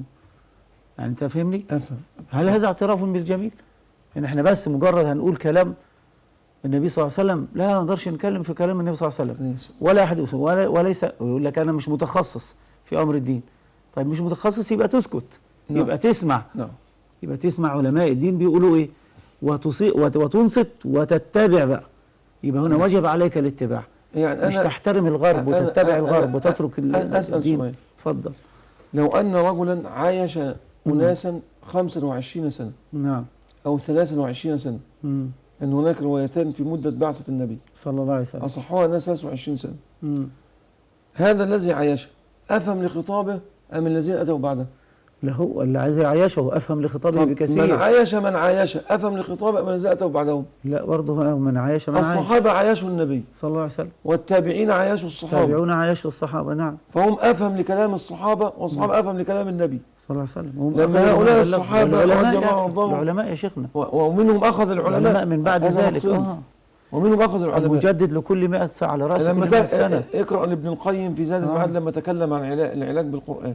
نعم. أنا مش موضوع بس عشان ما نخرجش منه، نقصد إيه؟ نعم. الشاهد من كلامي إنه كثير من الناس لما تحدثوا عن الاعتراف بفضل الله يقول لك أنا معترف بفضل الله تعالى، فضل الله علي عظيم. ولع السيجارة. أين أصل الاعتراف؟ يكون رايح قضية، رافع قضية على زوجته. نعم. على زوجته. يكون واكل حق إخواته، يكون واكل حق الجيران. نعم. يكون يقول لك أنا بعترف بفضل الله علي. لا، ما احنا مش عايزين كلام، احنا عايزين نطبق الواقع. نعم. عشان كده بنقول في حضور حضرتك وتعلق ختاما على كلامي وكلام حضرتك ان شاء الله تعالى، ان انا بقول للخاطب الذي يدخل بيت المسلمين، يدخل بيت المسلمين كده ويخطب بنتهم، يقعد وياكل ويشرب، وكمان الاهل يتنازلوا للاسف الشديد ويعطونه البنت يمشي بيها في الشارع، واخد بالك، هذا لا يجوز شرعا. احسنت. وبعد كده يقول لها لا السلام عليكم، ما تنفعش، ثم يحاول ان يبرر ذلك بالإساءة إلى هؤلاء الناس. نعم. أنت أكلت وشربت على مائدتهم. يعني يفتري عليهم في الأخلاق وفي طبعا في أي شيء. ولك ما أقدرش أقول لك أنا سبتها ليه. خلاص. كلمة واحدة دي تفهم منها أنها إيه، كما قال صلى الله عليه وسلم يضيع سيرتها بين الناس. بالضبط كده. نسأل الله العافية. بقول لكل زوج وكل زوجة، كل واحد ينظر منا للآخر. أنا مررت بظروف ضعف وبظروف مرض شديد وغيره، وتحملتني زوجة فيه. نعم. وأيضا تحملتها في بعض الأمور. إذن لابد كل واحد ينظر لهذا. أما كنت طالب قبل وأنا في الجامعة، كنت أسكن بمفردي في المدينة اللي هي من القرية. نعم. وكان في صاحب لي أو صديق يعني زميل، كنت أنا تعبان جدا وجي زارني ولقاني سخن وبترعش وعندي حمى، نزل الصيدلية قتل بالجرعات اللي هي الدواء دي. نعم. واخد بالك، وعمل مش عارف شاي بليمون يعني وقف بجواري وغسل إناءين في المطبخ. إلى الآن لا أنسى له ذلك. أحسنت. فكيف بزوجة تقوم على رعايتك كل هذه الرعاية وتنكر وتذهب إلى المحاكم وتنكر أمام الناس. نعم. ده واحدة في البيت، ده أعوذ بالله، ده كذا إلى آخره من كلام للأسف الشديد لا يليق بالمسلمين أبدا، وليس هذا اعتراف بالفضل. فكل مسلم يسمعني الآن يجب أن يتوب إلى الله تعالى. أسأل ربا أن يتوب علي وعليكم من عدم اعترافنا بالفضل. وأيضا كل امرأة لابد أن تعترف بفضل زوجها عليها وبسعيه عليها، فإن الله لا ينظر امرأة لا تشكر لزوجها وهي لا تستغني عنه. شيخنا الشيخ بشير، قلت أن هناك خطوات لابد أن تبدأ مع كل إنسان له علاقة بإنسان آخر، علاقة طيبة ومشروعة، الأخ مع أخته، الزوجة مع زوجها، الخاطب الذي عقد على خطيبته كتب كتابه يعني هو اللي يجوز له ذلك، أن يكون هناك بينهم هدية. نعم. وبين الزميل في العمل هدية، وبين العلماء وبعضهم هدايا، أيا كانت الهدية، ولو بكلمات طيبة، ولو باتصالات تليفونية، لا ولو بكروت. الهدية أن تدخل في قضية الرشوة. نعم، لا ده هي محبة لله لقضاء المصالح. نعم. أو ما يسمى تفتيح المخ. تمام. لا دي قضية أخرى. ربنا يبارك فيك يا نعم. رب. أحسن. والكلمة الطيبة ثم الدعاء دائما وأبدا ندعو الله عز وجل. ورابعا نثني ثناء الجميل على صاحب الفضل بشرطين. الشرط الأول يا شيخنا لا يخشى عليه الرياء، والشرط الثاني أن يكون ممن يقتدى به. أن يكون ممن يقتدى به. نعم. ماذا تقول في نهاية حلقتنا لإخوانك وأحبائك يعني أقول المشاهدين؟ يعني أتمنى من الله، أرجو من الله سبحانه وتعالى أن يشيع هذا الخلق بيننا. نعم، اللهم وأن يزيده ويبسطه في دنيا الناس. نعم. لأنه هو الضمان كما يقال، أو الحماية نعم. لدوام الطاعات. نعم. من مكارم الأخلاق. نعم. مكارم الأخلاق لن تحفظ إلا بالاعتراف بالجميل. وأعظم اعتراف بجميل أن يعترف العبد بجميل ربه. الله. فإذا اعترف العبد بجميل ربي عليه وأقر له بالعبودية، أنا كنت مجهز وسائل الاعتراف بالجميل لله كيف تكون، لكن الوقت قد أخذ منا. نعم. ربما أن نأتي بها مرة أخرى أو غير ذلك إن شاء الله تعالى بإذن الله. لكن العبد يعترف بجميل الله. يعني بعض الناس يبقى عنده ما شاء الله الطعام والشراب والكساء، وعنده الأموال المدعى والصحة والأموال والأولاد. نعم. ومهدت له تمهيدا، لكنه ينظر من ثقب إبرة، ينظر إلى ما فقد ولا ينظر إلى ما وجد. ينظر تحت قدميه. الرضا بالموجود. نعم. وعدم الندم على المعدوم. والقبول من الإله الخالق المعبود. نعم. أما بغير ذلك فليكن بين الناس اعترافا بفضل. نعم. نسأل الله عز وجل الله يبارك فيك أن يوفقنا لكم لما يحب ويرضى. وكلمة لأبنائي وبناتي جميعا المسلمين، وإن كان معظمهم نائم الآن، أقول لهم إن شاء الله عز وجل اتقوا الله في آبائكم وأمهاتكم، واعترافا بفضلهم عليكم وبفضل وجودهم، وجود الأب والأم معكم، ولستم في أماكن أخرى كالإصلاحيات وغيرها. بهذا بالاعتراف بالفضل بأن تكونوا دائما وأبدا مطيعين لهما ومقتدين بهما. عليكم بفضل الله تعالى أن تفيقوا أيها الأبناء وأيتها البنات بطاعة الوالدين مهما كان ومهما حدث. أسأل الله عز وجل أن يجعلني وإياكم من المعترفين بالفضل، وأن يوفقنا وإياكم إلى كل خير. اللهم احفظنا وتحفظ به عبادك الصالحين. وإن شاء ربنا وقدر بعد ربع ساعة إن شاء الله سيكون معكم شيخنا الشيخ عبد الحميد العوادلي في برنامج خير الشفاء. أسأل الله عز وجل أن يوفقنا وإياكم دائما إلى كل خير. سبحانك اللهم وبحمدك، أشهد أن لا إله إلا أنت، أستغفرك وأتوب إليك. ولا أنسى أن أشكر لكل من قام اليوم وكل يوم بأداء ما يقومون به زي ما أنتم شايفين بفضل الله تعالى من ديكورات وغيرها. أشكر سامح محمد إضاءة، ومصطفى فتوح ديكور، ومحمد سعيد مصور، وأحمد ضياء صوت، وأحمد زعفراني مونتير ومخرج، وأيضا سيد العدو مدير تنفيذي. وأشكر لكل العاملين في قناة الصحة والجمال، بارك الله فيهم جميعا. ولصاحب القناة الدكتور عاطف عبد الرشيد، بارك الله فيكم وجزاكم الله خيرا، وتقبل الله عز وجل مني ومنكم. والسلام عليكم ورحمة الله وبركاته. قل من سوى قل من سوى نورا هاديا للباب البشر، وسيبقى ذكره فوق جبين الدهر هالا، وسيبقى ذكره فوق جبين الدهر هالا. يا صلاة الله، يا صلاة الله،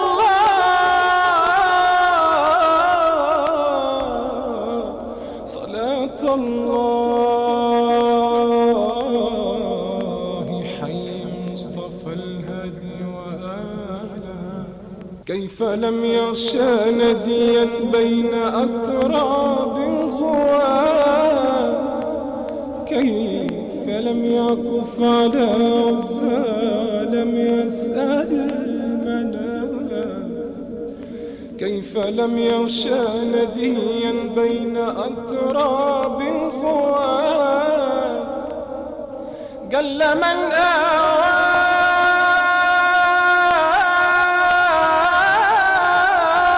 في اليمن صغيرا واراه، قل من قاد على الصحراء للغار خطاه، كره المعصوم قبل الوحي أرجاس الضلال. يا صلاة الله، يا صلاة الله، يا صلاة الله،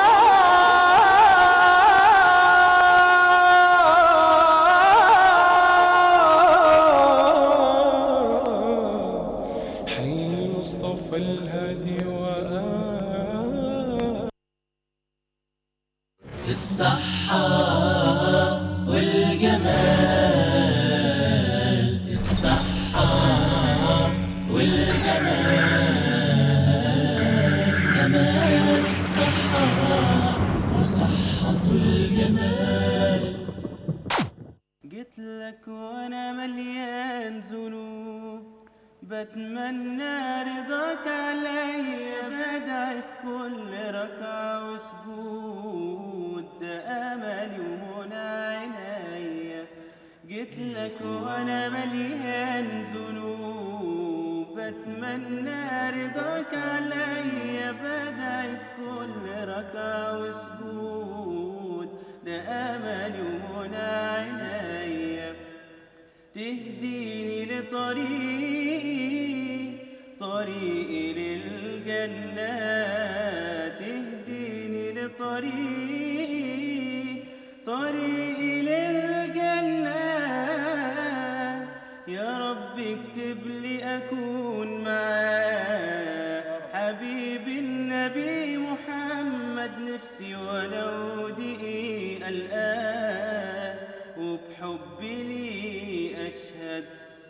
يا رب اكتب لي أكون معاه حبيبي النبي محمد، نفسي ولو دقيقة الآن وبحبي لي أشهد. وياخدني طريقي للجنة، وياخدني طريقي للجنة. جيت لك وانا مليان ذنوب، جيت لك وانا مليان ذنوب، بتمنى رضاك عليا، بدعي في كل ركعة وسجود. أتيت إليك يا رب العباد، بإفلاسي وذلي وانفرادي، وها أنا واقف بالباب أبكي، زمانا ما بلغت به مرادي. أتيت إليك يا رب العباد، أتيت إليك بإفلاسي وذلي وانفرادي وها أنا واقف بالباب أبكي زمانا ما بلغت به مرادي زمانا ما بلغت به مرادي عسى عفو يبلغني الأماني فقد بعد الطريق وقل زادي عسى عفو يبلغني الأماني فقد بعد الطريق وقل زادي وما لي حيلة إلا رجاء